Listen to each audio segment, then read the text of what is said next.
लोग तो किसी लायक नहीं है, तो ताजमहल नहीं बना पाए आज तक। इंडियंस का क्या है, ये ताजमहल और वो मुगलों की चुराई हुई, मगर मुगलों से चोरी करके ताजमहल और लाल किले पे ये लोग जी रहे हैं, उसी के जो कमाई आती है पैसे से, उससे तो इनकी इकोनॉमी चलती है। आपको इंडिया के बराबर कभी नहीं जाना चाहिए, आप ऑलरेडी इंडिया से बेहतर हैं, आप क्यों ऐसा चाह रही है, मुझे समझ में नहीं आ रहा। पाकिस्तान इस दुनिया का एक नायाब हीरा है, नगीना है। आप sarcastic हो रहे हैं, मैं समझ रही हूँ आपकी सारी बातें। नहीं, मैं सरकास्टिक तो नहीं हो रहा, मैं तो वही बातें कह रहा हूँ जो पाकिस्तान के लोग समझते हैं, बाकी मैं तो आपने यहाँ एक बात की कि इंडिया जो है इसको अपने फायदे के लिए नहीं या सिर्फ अपने गर्ज के लिए नहीं बल्कि ह्यूमैनिटी के लिए देख रहा है। Totally agree. बट इससे पहले अगर बाकी 3 कंट्रीज की बात की जाए, अमेरिका, चाइना और रशिया की, तो उन्होंने हमेशा इसको स्पेस को वेपन्स के तौर पे यूज किया है। बट इन इंडिया अपना पैसा लगाकर अपना बजट 0.8% का निकाल के ह्यूमैनिटी के लिए काम कर रहा है। क्यों? क्योंकि हमको पिछले 700-800 साल से ये हमको बता रहे कि तुमको भगवान का पता नहीं है, कोई हमको बता रहा है तुम्हें पॉलिटिक्स नहीं आती, कोई हमें बता रहा है तुम्हें साइंस नहीं आती, कोई हमें बता रहा है कि तुम्हारे पास खाने पीने के तरीके नहीं है, कोई बताता है कि तुम्हें बिल्डिंगें बनाने नहीं आती, कोई कहता हम ताजमहल नहीं देते तो तुम पिछड़े हो जाते। दुनिया कुछ भी आके बोल के चली जा रही है इंडियन को। आज वो सारे लोग जो हमको बताते थे कि हमारे पास कुछ नहीं है, वो तो खुद कुछ नहीं कर रहे हैं, लेकिन हमारे पास एक के बाद एक के बाद एक हम अचीवमेंट करते चले जा रहे हैं। तो ऑफकोर्स ये हमारे लिए एक बहुत सेल्फ जिसे आप कह लीजिए रीअश्योरिंग चीज है हमारे लिए। It is like redemption of India ना। इंडिया को जो 700 साल से सहन करना पड़ा, आक्रांताओं ने इंडिया की आइडेंटिटी को खत्म करने की कोशिश की, इंडिया के थॉट प्रोसेस को खत्म करने की कोशिश की, हमें बिलिटिल किया, हमें हमारा मजाक उड़ाया गया कभी कि ये तो बुत परस्त हैं, तो ये ऐसे हैं, तो ये मतलब हर बेकार की चीजों पे। आज हमारी लाइफस्टाइल में कुछ चेंजेस नहीं आए, हम वो सब करते हैं। और हम नासा में, हम इसरो भी, हमने चांद पे भी पहुंच के दिखा दिया, हमने मंगल पे भी पहुंच के दिखा दिया। अब ये भी आप कल देखेंगे, इकोनॉमिक रीजन था पाकिस्तान के बीच बनने के लिए, कोई साइंटिफिक रीजन था? पाकिस्तान क्यों बना था? जिस लिए बना था उसमें वो सक्सेसफुल है, और हम पाकिस्तान की उससे ज्यादा कुछ उम्मीद भी नहीं करते, और हम चाहेंगे कि पाकिस्तान कुछ हो, क्योंकि पाकिस्तानियों को वादा किया गया था कि वो अपनी एक पर्टिकुलर वे ऑफ लाइफ को फ्रीली जिएंगे, वो जी रहे हैं। Pakistan is a extremely successful country, Pakistan is a successful idea. जो कहते हैं कि पाकिस्तान फेल्ड स्टेट है, दे आर फेल्ड, उनको भी पाकिस्तान की समझ नहीं है। पाकिस्तान बनाया गया था एक बड़े सोचे समझे पर्पस के लिए, उसकी एनालिसिस की गई नहीं की गई वो छोड़ दें, वो पर्पस स्टैब्लिश है। उस थ्योरी से आज वो रन हो रहे हैं, उस थ्योरी में आज वो खुश है, तो उनको जरूरत ही नहीं है इसकी, बिकॉज जो वो चाहते थे वो मिल चुका है। They have already achieved there target, अब क्या है लाइफ का purpose? So I think Pakistan is a very successful country. It has achieved all its purpose, all its objectives for which it was created. And stands the reason that why should Pakistan not try all these things? की जरूरत ही नहीं है पाकिस्तान को। रही बात economics की, economics Pakistan का कभी क्राइटेरिया रहा ही नहीं, क्योंकि इकोनॉमिक्स के लिए तो आपको जो रिफॉर्म करने पड़ेंगे वो रिफॉर्म को आप हमेशा ब्लॉक कर देते हो। लैंड रिफॉर्म हुआ तो आपने ले आया, बोले कि नहीं शरिया में तो लैंड रिफॉर्म नहीं हो सकता, जमींदारी अलाउड है। नंबर वन कि हमारे पास वो टेक्निकल और साइंटिफिक दोनों एबिलिटी है। साइंटिफिक ये कि हमको ये पता है कि चांद तक ऐसे पहुंचा जाता है। जब हम चांद के, पिछली बार हमने अपनी साइंटिफिक कुव्वत तो मनवा दी थी क्योंकि हम चांद पर पहुंच गए थे, लेकिन लैंड नहीं करवा पाए, वो हमारी जो है टेक्निकल फॉल्ट हो गई, टेक्निकल स्नैक हो गया वहां पे। This time we want to rectify our technical failure, और उसको हम अचीव करना चाहते हैं। तो ये जो टेक्निकल अचीवमेंट होगी, या जो ये जो जब हम इस तरीके के फीट अपना लेंगे, उसके बाद हमें जो मार्स में जाने पे और दूसरे जो हमारे और प्लैनेट है उस पे जाने में काफी कॉन्फिडेंस बूस्टिंग होगी, और दुनिया के लिए, मानवता के लिए हम और भी बहुत कुछ कर पाएंगे। तो इंसानियत की बात है। दूसरा ये कि जब आप ऊपर चली गई, तब ये Bharat, Pakistan, Bangladesh, America, Norway, Sweden खत्म। ऊपर आप पहुंच गई तो फिर आप इंसान हैं, क्योंकि वहां पे तो कोई पाकिस्तानी नहीं है ना। पाकिस्तानी तो आप पाकिस्तान के बॉर्डर के अंदर में होंगी। जब अर्थ नहीं है, आप अर्थ के ऊपर हैं, तो आप पाकिस्तानी हैं। आप स्वर्ग में, जन्नत में जाएंगी तो आप वहां पाकिस्तानी होंगी या इंसान होंगी? इंसान होंगी ना। तो जब आप ऊपर चली गई, जरा सा भी अर्थ के ऊपर, तो आप फिर ये पाकिस्तानी उकिस्तानी नहीं रह पाएंगे। अब जैसे जब हम दोजख में होंगे तो हम वहां पे इंडियन नहीं होंगे, हम वहां पे इंसान ही रहेंगे। बदल के क्या होगा? अगर आप बदलेंगे तो क्या बनेंगे? आप पाकिस्तान रहेंगे? आप बदलेंगे तो क्या बनेंगे? आपको आइडेंटिटी क्राइसिस हो जाएगी भाई। इस आइडेंटिटी क्राइसिस को मेंटेन करने के लिए आप कशकोल लेके सारी दुनिया में फिरते हैं। अस्सलाम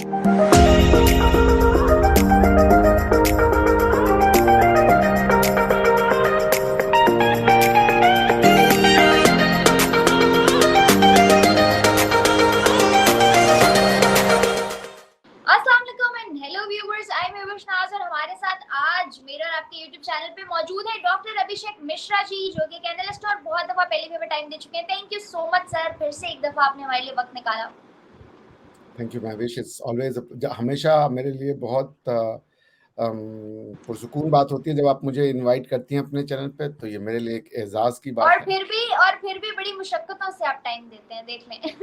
नहीं, ऐसा नहीं है। अब कभी कदार कोई मिसकंसेप्शन। मसला नहीं है, आई कैन टोटली अंडरस्टैंड। खैर, player is all mine sir, thank you so much for your time.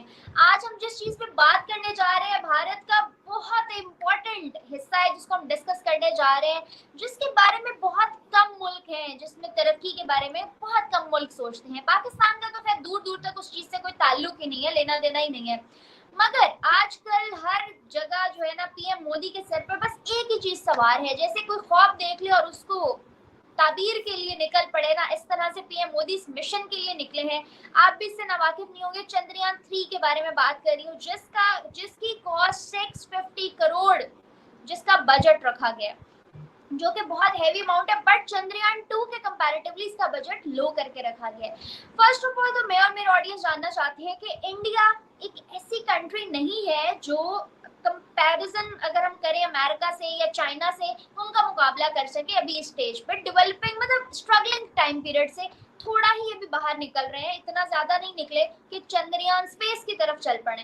But फिर भी भारत ने पहले चंद्रयान 1, फिर चंद्रयान 2 और 3 के लिए भी अब तमाम मिशन प्रोग्रेस कंप्लीट करके पाया तकनीक तक पहुंच चुके हैं और अनकरीब लॉन्च होने वाला है, बल्कि आज ही 14 जुलाई को ही लॉन्च हुआ है।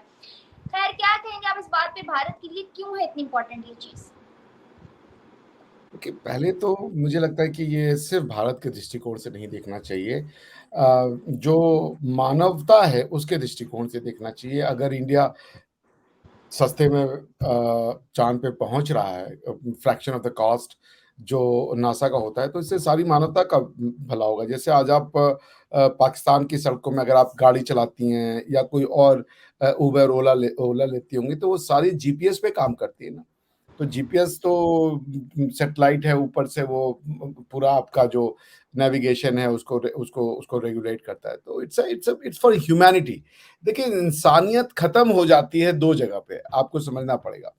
पृथ्वी में जब इंसानियत से मेरा मतलब है, गलत वर्ड यूज कर लिया, जो सॉवरेनिटी का कॉन्सेप्ट है जो एक्सेसिवली लोगों के दिमाग में घुस गया है, वो इवन अर्थ में भी एक समय के बाद खत्म हो जाता है, जहां से हाई सीज शुरू हो जाते हैं।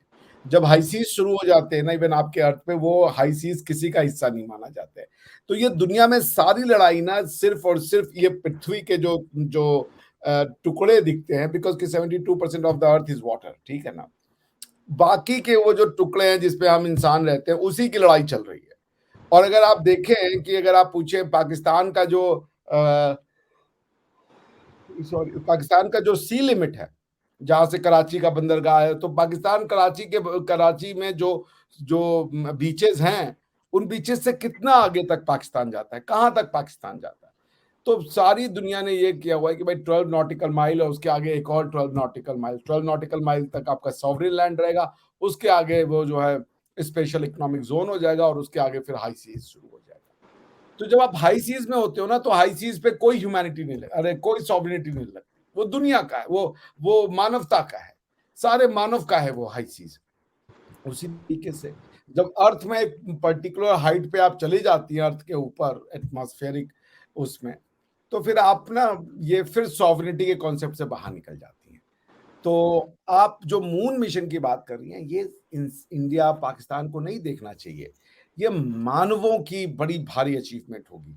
हाँ, अनफॉर्चुनेटली इसकी रिपोर्टिंग ऐसे होती है कि जैसे लूनर मिशन को इससे पहले सिर्फ और सिर्फ सॉफ्ट लैंडिंग जहां तक कंसर्न है 3 देश कर पाए हैं, चाइना है, रशिया है, चाइना, रशिया, यूनाइटेड स्टेट।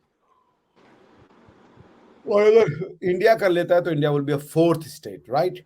सो कोई भी अचीवमेंट होगी, कल को हम अगर मून को कॉलोनाइज करते हैं, कल को हम मून से कोई मिनरल्स लाते हैं या कुछ भी इस तरीके का फीट जिसमें कि ह्यूमैनिटी का फायदा हो, वो हम सबके लिए फायदेमंद होगा। तो इसको ऐसे अगर आप देखेंगे तो आप ज्यादा अच्छे से समझ पाएंगे इसको इंडिया सर और आपने इसको। आपने यहाँ एक बात की कि इंडिया जो है इसको अपने फायदे के लिए नहीं या सिर्फ अपने गर्ज के लिए नहीं बल्कि ह्यूमैनिटी के लिए देख रहा है, टोटली एग्री। बट इससे पहले अगर बाकी तीन कंट्रीज की बात की जाए, अमेरिका, चाइना और रशिया की, तो उन्होंने हमेशा इसको स्पेस को वेपन्स के तौर पे यूज किया है। बट इन इंडिया अपना पैसा लगाकर अपना बजट 0.8% का निकाल के ह्यूमैनिटी के लिए काम कर रहा है, क्यों? वेपन के तरह तो खैर वो आउटर स्पेस ट्रीटी में ये तो स्पेशली मेंशन्ड है कि स्पेस का वेपनाइजेशन नहीं किया जाएगा, तो ये इंफॉर्मेशन आई थिंक दुरुस्त नहीं है। देखिए ह्यूमैनिटी से मतलब मैंने सर आपको बताया। मैं इसको थोड़ा सा करेक्ट करती हूँ आपको। आई मीन टू से कि जिस तरह बॉर्डर्स के लिए चाइना उसको लद्दाख वाली साइड के लिए इस्तेमाल कर रहा होता है, रशिया अपने जंग के पर्पस के लिए यूज कर रहा होता है, इसी तरह वेस्ट जो है वो अपने पर्पस के लिए, तो हमेशा वो सिर्फ अपने जाती मफाद के लिए स्पेस को इस्तेमाल करते आए हैं, या मुल्क में पैसा लाना उसका मकसद होता था। फर्स्ट टाइम भी है, मोदी ने भी अपनी डिबेट में ये बात कही, फर्स्ट टाइम कोई ऐसी कंट्री उठी है जो इतने लो बजट के साथ इस प्रोजेक्ट को पाया तकमील तक पहुंचाना चाहती है, वो भी इंसानियत के लिए। क्या वजह है? देखिए इसके दो पार्ट है ना, इसको आपको समझना पड़ेगा। एक तो ये कि इंसानों ने कम बजट में कुछ करने का प्रयास किया है, इंसानियत की बात है। दूसरा ये कि जब आप ऊपर चली गई तब ये Bharat, Pakistan, Bangladesh, America, Norway, Sweden खत्म। ऊपर आप पहुंच गई तो फिर आप इंसान हैं, क्योंकि वहां पे तो कोई पाकिस्तानी नहीं है ना। पाकिस्तानी तो आप पाकिस्तान के बॉर्डर के अंदर में होंगी। जब अर्थ नहीं है, आप अर्थ के ऊपर हैं तो आप पाकिस्तानी हैं। आप स्वर्ग में, जन्नत में जाएंगी तो आप वहां पाकिस्तानी होंगी या इंसान होंगी? इंसान होंगी ना। तो जब आप ऊपर चली गई जरा सा भी अर्थ के ऊपर, तो आप फिर ये पाकिस्तानी उकिस्तानी नहीं रह पाएंगे। अब जैसे जब हम दोजख में होंगे तो हम वहां पे इंडियन नहीं होंगे, हम वहां पे इंसान ही रहेंगे। आप समझ नहीं मेरी बात? तो मेरे कहने का आपसे मतलब ये है कि इंसानियत का ये जो दो पार्ट है, एक तो जो इंसानों ने इतने कम बजट में अचीव कर लिया, इतने कम बजट वो भेज रहे हैं मून पे लैंडर, और वो भी सॉफ्ट लैंडिंग जो इंडिया प्रयास कर रहा है, उससे अचीवमेंट ये होगी कि पिछली बार हमने शायद साउथ पोल पे जाने की कोशिश की थी, कोई चाइना के चांद के साउथ पोल पे लैंड नहीं कराया था। और अगर हम वहां पे पानी की खोज कर लेते हैं, जो पहला, चूंकि जो हमारा चंद्रयान 3 ये तीसरा जा रहा है। चंद्रयान 1 था जो ऑर्बिटर था, ठीक है ना। चंद्रयान 2 जो है वो सॉफ्ट लैंडिंग हमने कोशिश की थी, उसको लोगों ने कहा कि असफल हो गया। बेसिकली वो सफल नहीं हुआ, असफल नहीं हुआ था। उसका सिर्फ लास्ट का 5% जो ऑब्जेक्टिव क्राइटेरिया था वो नहीं मीट किया, क्योंकि हमने उसको पहुंचा तो दिया था चांद पे, बट हमारा पहुंचाने का पर्पस था सॉफ्ट लैंडिंग, और वो हो गई सॉफ्ट हॉट लैंडिंग और क्रैश। कुछ ही फासला रहता था, वहां जाके जो है कनेक्शन खराब हो क्रैश गया लैंड था। कर गया। Exactly. We wanted it to be soft landed, it instead it got crash landed. बस यही था, पहुंचा तो हमने दिया ही था। तो इस बार भी वही है कि अगर हम सॉफ्ट लैंडिंग की जो टेक्निकल एबिलिटी है उसको ऑप्ट कर लेते हैं, हमारा रोवर अगर वहां पहुंच जाता है, उसके बाद वो चांद के कई हिस्सों पे, जैसे रिमोट से आपने कभी कार खेला होगा ना, वो रिमोट से कार आप ऑपरेट करते हैं, उसी तरीके से हम उस रोवर को चांद के कई हिस्सों में पहुंचा करके वहां के मिनरल्स का, वहां के क्रेटर्स का, वहां पे जो रॉक्स पाए जाते हैं उनकी स्टडी करके, और बहुत सारे जिसे कह लीजिए इंफॉर्मेशन ले सकते हैं, which would be use for benefit of the humanity. That's why India is interested. America जो कर रहा है उसका इतनी कॉस्ट होती है, इतनी कॉस्ट होती है कि उसको ह्यूमैनिटी के लिए यूज करना बड़ा मुश्किल हो जाएगा, क्योंकि सबसे उतना वसूलना पड़ेगा पैसा अमेरिका को। ऐसा ही है जबकि सर, अगर नासा को और इसरो को कंपेयर किया जाए तो नासा से उतने प्रोजेक्ट्स जुड़े, जितना नासा पे अभी तक इन्वेस्ट हो चुका है उतना प्रोजेक्ट्स मुझे नहीं लगता इन फ्यूचर जुड़े रहेंगे जितने इसरो से जुड़ जाएंगे। और जैसे आपने सेफ लैंडिंग की बात की, सॉफ्ट लैंडिंग की यानी कि सेफ लैंडिंग, तो अगर अभी चंद्रयान 3 को लेके बहुत ज्यादा एक्सपेक्टेशंस है इंडिया की, चंद्रयान 2 में या 1 में ऐसा क्या था जो 3 में इनोवेशन लेकर आए आप लोग, जिसके बाद इंडिया इज सो कॉन्फिडेंट कि हम चंद्रयान 3 से सफल होकर ही निकलेंगे?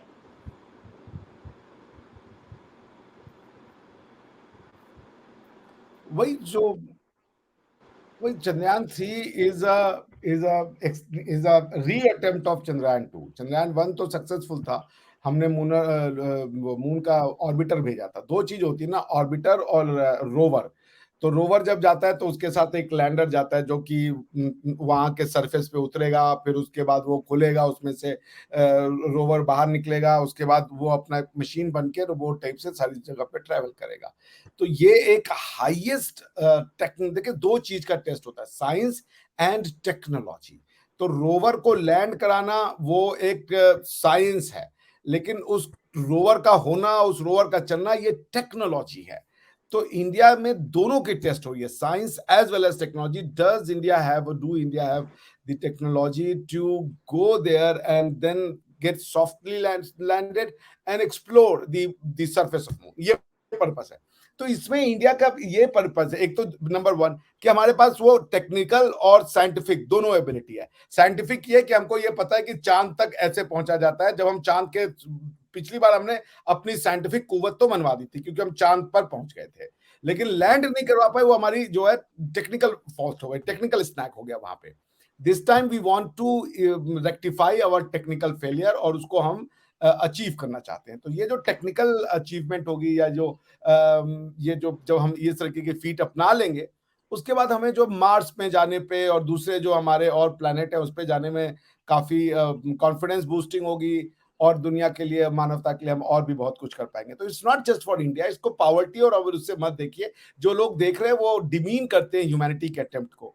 जैसे मैंने आपको बता दिया कि जब आप LEO यानी लोअर अर्थ ऑर्बिट को क्रॉस कर जाते हैं ना, then humanity start, sovereignty finishes.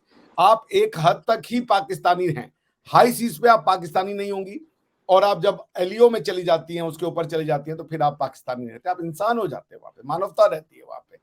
हालांकि अब मानव, अगर बात करूं भी चंद्रयान-3 की, तो इसरो जो है नासा के मुकाबले में आना चाह रहा है, तो can India afford space programmes? नहीं, इंडिया को मैं इसको कोई रैट रेस नहीं देखता। It is not a rat race कि आना चाहता है। इंडियन इसरो के पास नासा का एक हजारवां भी वो नहीं है, क्या कह ले, बजट। अगर इसरो जितना बजट, नासा जितना बजट इसरो को दे, तो इसरो से नासा से बहुत अच्छे फीट वो कर सकता है, इसरो अचीव कर सकता है। मगर नासा को भी बिलिटिल नहीं करना चाहिए। नासा ने भी भाई अमेरिकन टैक्स पेयर का मनी लगा करके उन्होंने भी बहुत बड़े बड़े अचीवमेंट्स लिए हैं, जिसमें अभी इसरो को आगे बढ़ना है। तो मैं इसको ये नहीं कहूंगा। अभी देखिए, ये जो आर्मिटिस उसका नाम है, एग्रीमेंट अकॉर्ड जो साइन किया इंडिया ने यूएस के साथ, उसमें नासा और इसरो ने they have shook their hand कि अब हम कंबाइंड एफर्ट लगाएंगे ऊपर जाने का, या ऊपर की जो स्पेस को समझने की। तो इसको नासा वर्सेस इसरो मैं नहीं देखना चाहता, because it is at the end of the day, मैं बार बार कह रहा हूं कि it is at the end of the day for all of us. तो नासा के पास पैसा है, और नासा ने जो अचीवमेंट दी है वो माइंड बॉगलिंग है। उसके लिए हम सबको नासा का प्रशंसा करना चाहिए, उनकी एबिलिटीज का प्रशंसा करना चाहिए। उनके पास ऐसे रॉकेट्स हैं, जब वो, जैसे हम मार्स पे गए, उन्होंने मार्स पे अपना लैंडर और रोवर भेज रखा है भाई आज की डेट में। हमारे पास तो अभी उतनी कुव्वत भी नहीं है। हमने जो अपना मार्स पे ऑर्बिटर भेजा था, वो ऑर्बिटर हमने भेजा था स्लिंग शॉट मैकेनिज्म के थ्रू, जिसमें हमने ग्रेविटी को लिवर करके या स्टीयर करके हमने अपने प्रोजेक्ट को, अपना जो प्रोजेक्टाइल था या जो हमारा ऑर्बिटर था, भेजा था। लेकिन नासा तो अपना, they have a rocket propulsion जो सीधा पहुंचा देता है। तो हमारे वाले ऑर्बिटर को पहुंचने में ही 170 या कुछ दिन लगे थे, लेकिन नासा ने उसी डिस्टेंस को 4-5 दिन में ही कवर कर लिया था। So NASA is technology advance, कोई technically way advanced. ISRO has lot to catch on, but yes, ISRO has shown potential, जो कि आने वाले 5-10 साल में वो नासा से किसी तरीके से कम नहीं होगा, बिकॉज इसरो के पास वो मैन पावर है, वो विल पावर है, वो साइंटिफिक पावर है।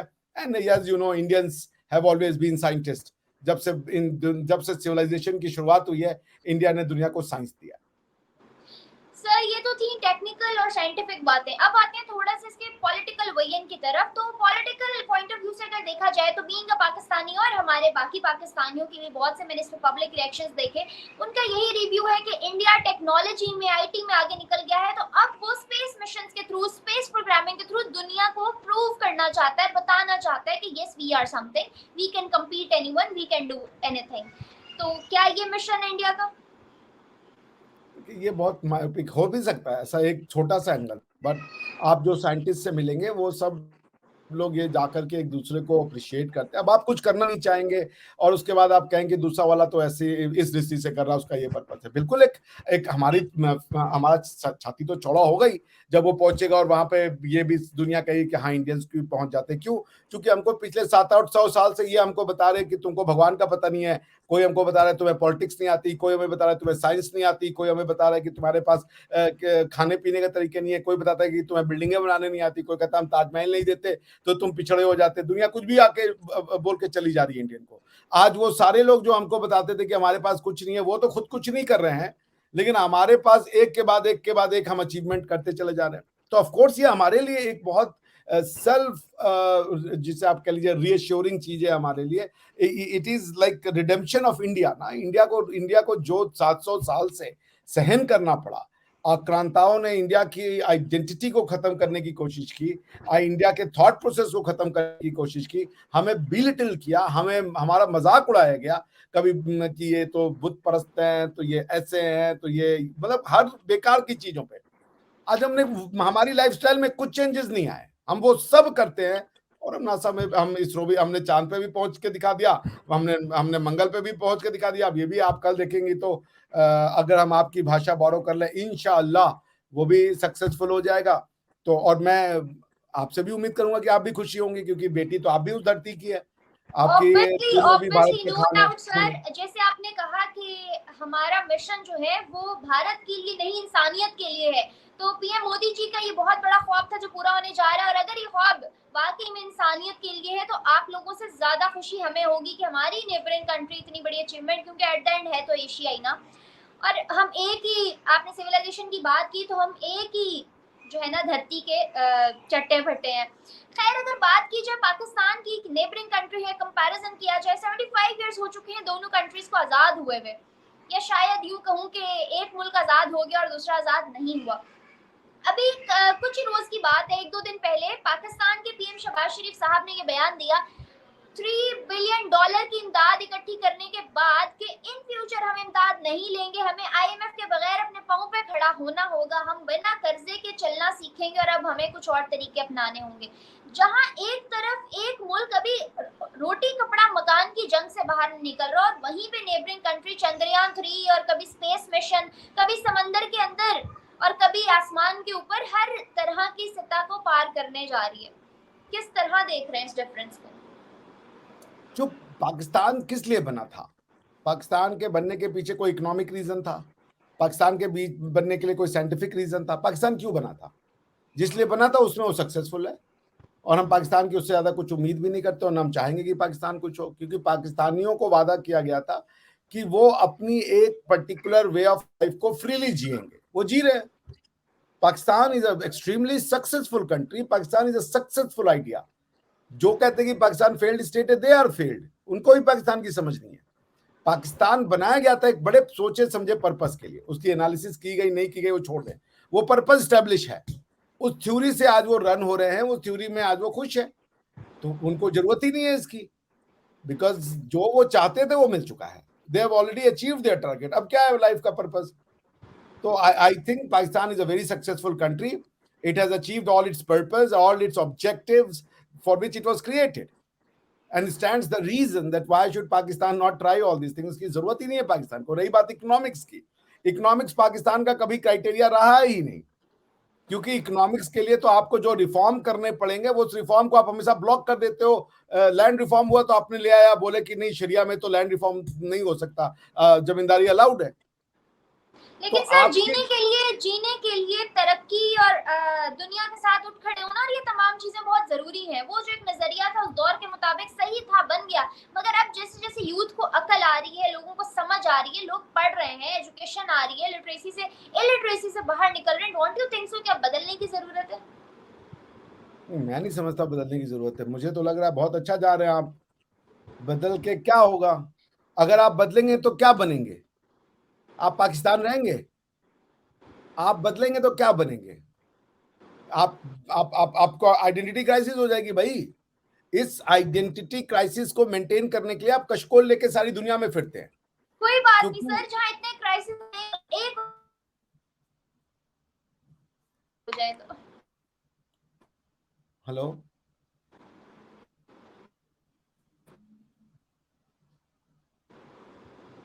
Mahvish ji, are you there? आपको मेरी आवाज नहीं आ रही है? आवाज अभी आई है, अभी आई है, बताएं बताएं। आई एम सेइंग कि इतने सारे क्राइसिस और पाकिस्तान में मौजूद है, अगर उनके साथ इतने अच्छे क्राइसिस में ये भी शुमार हो जाएगा जिससे पाकिस्तान तरक्की कर सकता है, इकोनॉमी में बेहतरी आ सकती है, तो व्हाई नॉट। अगर आप करना चाहते हैं तो मुझे तो लगता है वो पाकिस्तान की जो आइडिया है उसका तो उसका अपोजिशन हो जाएगा। भाई मैं कह रहा हूँ पाकिस्तान एक अत्यंत ही it's a very advanced country, nuclear मुल्क है, ये न्यूक्लियर ताकत है, न्यूक्लियर बॉम्ब है आपके पास। साइंस और टेक्नोलॉजी की सबसे बड़ी अचीवमेंट होती है न्यूक्लियर बॉम्ब। कितने कंट्रीज के पास है? आपके पास है। पाकिस्तान जो है, जो उसका ऑब्जेक्टिव था, जो वो बनना चाहता है, उसमें वो नंबर वन कंट्री है। आज कहीं भी आप देख ले, कोई आतंकवादी घटना पकड़ी जाती है, आपका कोई एक दो आदमी पकड़ा आता है उसमें से। तो आप और अपनी जो बका है उसको वो मेंटेन रखे, और भारत के जैसा इंडिया को पाकिस्तान को कभी नहीं बनना चाहिए। ये लोग तो किसी लायक नहीं है, ये तो ताजमहल नहीं बना पाए आज तक। इंडियंस का क्या है, ये ताजमहल और वो मुगलों की चुराई हुई, मगर मुगलों से चोरी करके ताजमहल और लाल किले पे ये लोग जी रहे हैं, उसी के जो कमाई आती है पैसे से, उससे तो इनकी इकोनॉमी चलती है। आपको इंडिया के बराबर कभी नहीं जाना चाहिए, आप ऑलरेडी इंडिया से बेहतर हैं। आप क्यों ऐसा चाह रही है, मुझे समझ में नहीं आ रहा। पाकिस्तान इस दुनिया का एक नायाब हीरा है, नगीना है। आप सरकास्टिक हो रहे हैं, मैं समझ रही हूँ आपकी सारी बातें। नहीं, मैं सरकास्टिक तो नहीं हो रहा, मैं तो वही बातें कह रहा हूँ जो पाकिस्तान के लोग समझते हैं। बाकी मैं तो, अगर मेरे हिसाब से चले तो Pakistan has a lot of distance to cover. Pakistan सिर्फ इंडिया से नहीं, वो दुनिया से 800 साल 900 साल पीछे हो गया है। पाकिस्तानियों के माइंड प्रोसेस जो है वो अभी उस सदी में अटके हुए हैं जहां से इंसान निकल करके यूरोप ने अपने आप को क्या से क्या बना लिया। आप तो मगरिब को गाली देते हैं, जिस प्रोसेस पे आपको चलना है, आज नहीं तो कल आप चलेंगे ही, वही रास्ता है और कोई रास्ता ही नहीं है, उसको आप मगरिब को गाली दे रहे हैं। तो आप उन्हीं का अब उसका खाते हैं क्या सर, एनालिसिस? आप क्या नोटिस करें ना, उन्हीं का खाते हैं, उन्हीं को गाली देते हैं।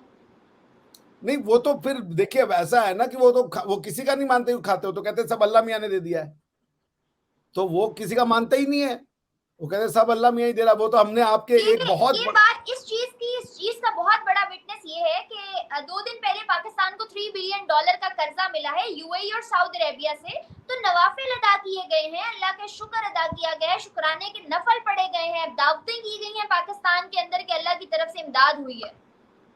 सही बात कह रहे हो, अल्लाह की तरफ से ही इमदाद मिली है। बाकी कहाँ, भगवान और गॉड ने तो कुछ किया ही नहीं आपके लिए। ये तो वेस्ट वाले तो गॉड को मानते हैं, तो आपको बेसिकली गॉड की तरफ से $3 बिलियन मिला है, अल्लाह की तरफ से $2 बिलियन मिला है डिपॉजिट के लिए, क्योंकि ये कंडीशन थी सऊदी अरेबिया की कि अब होता यह है कि जब आप लोन लेने चाहते हैं तो एक आपको रिजर्व अमाउंट दिखाना पड़ता है, तब उसके अगेंस्ट में लोन एक्सटेंड होता है। तो सऊदी अरेबिया ने कहा था कि हम आपको अगला पैसा तब देंगे जब आपको आईएमएफ सैंक्शन कर देगा। आईएमएफ ने आपको $3 बिलियन सैंक्शन किए, मगर उसमें कंडीशन ये थी कि आपके पास मिनिमम अमाउंट ऑफ रिजर्व होना चाहिए। उसके लिए सऊदिया ने आपको वो अमाउंट रिजर्व में दे दिया कि आप उसको डाल के अपने पास रखे रहें, और जो ये $3 बिलियन आएगा उससे आप इकोनॉमी को अपने जो भी करना चाहते हैं कराएं। मगर मुझे समझ में नहीं आता, मेरी तो देखिए, मैं बहुत मुझे कम पता है, आपके यहाँ के जो दार्शनिक है, आपके यहाँ की जो इंटेलेक्चुअल लेवल है, वो तो देखिए सुपीरियर है, बेस्ट है वर्ल्ड में। उससे आपसे ज्यादा अच्छा इकोनॉमिस्ट और आपके यहाँ से ज्यादा अच्छा पॉलिटिकल साइंटिस्ट, टेक्निकल साइंटिस्ट, सब आपके यहाँ बेस्ट है। हम लोग के यहाँ पे सेकंड क्लास के लोग हैं। सो देखिए, ऐसा है कि वो जो लोग हैं, वो ये उनकी थ्योरी है कि कर्जा ले लो और फोर्स मज्योर का क्लॉज उठा के कर्जा वापस मत करो, ये एक जबरदस्त चीज है। भाई मुझे ये समझ में आता है कि जब आप लोन लिए हैं, उससे आप वेल्थ क्रिएट करने की कोई पॉलिसी आपके पास है नहीं, आपने कोई रिफॉर्म नहीं किया। ये जो रिफॉर्म आपने किए हैं कि आपने सब्सिडी हटा दिया, गैस को महंगा कर दिया, इससे आपका टैक्स कलेक्शन थोड़ा सा ज्यादा हो जाएगा, ताकि आप जो है रेवेन्यू जनरेट करके वो पैसा वापस कर सके आईएमएफ को। मगर आपका इकोनॉमिकल फंडामेंटल ठीक नहीं है, आपके जो फंडामेंटल्स ऑफ इकोनॉमिक्स हैं वो तो फ्लॉड है ना। इकोनॉमिक्स का मतलब क्या होता है? इकोनॉमिक्स का सिंपल मतलब होता है कि maximum utilisation of natural resources and optimisation of the human resources, ठीक है ना। आप क्या, वो दोनों नहीं हो रहा है। अब आप ये भी जान लीजिए कि जब आपकी इकोनॉमिक्स ठीक नहीं होती है तो आपकी गवर्नेंस का उसमें बहुत बड़ा हाथ होता है। बिकॉज कि नोबेल प्राइज मिला था अमर्त्य सेन को और उनके साथ एक और महोदय को, जिन्होंने पॉवर्टी पे स्टडी की थी कि what does poverty have to do with the politics. तो ये पाया गया था कि अगर मिस गवर्नेंस हो तो वो पॉलिटिकल, वो पॉवर्टी का सबसे बड़ा कॉज होता है, अपार्ट फ्रॉम द मिसफॉर्चून। जैसे अब कोई ऐसी कंट्री है उसके पास नेचुरल रिसोर्स नहीं है, या अफ्रीका में बेचारी कई ऐसी कंट्री हैं वो बहुत ही जिसे कहते हैं एडवर्स कंडीशन में पाई जाती हैं, लेकिन पाकिस्तान तो माला माल है वसाइल से, लेकिन उसके बाद भी गरीब है। उस पाकिस्तान की गरीबी को कोई नेचुरल रिसोर्सेज नहीं एक्सप्लेन करती हैं। पाकिस्तान इज अ ये क्लासिक, बिल्कुल लेट वही मी बात है। Let me complete this. Pakistan is a case study, is a classic example of how misgovernance can lead to an abject poverty. Pakistan की ये एक्सप्लेनेशन है, सर मिसगवर्नेंस। अमीर कौन का गरीब मुल्क है, जिसकी हुकूमत भी अमीर है, अवाम भी अमीर है, लेकिन मुल्क गरीब है। इसके बारे में तो हम जितनी भी डिस्कशन करेंगे कम है। पाकिस्तान के हालात बेहतर करने पे पूरा साल भी अगर डिबेट होती रहेगी तो वो कम पड़ जाएगी, क्योंकि इसके हालात अभी तक तो सुधरते हुए दिखाई नहीं दे रहे। But still being a Pakistani I am very much hopeful for this, और होपफुली आप लोग भी अपने नेबरिंग कंट्री को, जब आप लोग ह्यूमैनिटी के लिए इतना सोच रहे हैं तो नेबरिंग कंट्री के लिए तो ऑफ कोर्स सोचते होंगे। Thank you so much sir, इसको वाइंड अप करते हैं। Thank you so much for joining, बहुत इंफॉर्मेटिव रहा और होपफुली आपके लिए भी ये बड़ा प्रोडक्टिव सेशन रहा होगा। Thank you so much viewers for watching. Further new और अच्छे टॉपिक्स के साथ हम लोग फिर से हाजिर होते रहेंगे, डिफरेंट गेस्ट के साथ। मुझे और मेरे गेस्ट को दें इजाजत, मिलते हैं नेक्स्ट वीडियोस में, तब तक के लिए अल्लाह हाफिज।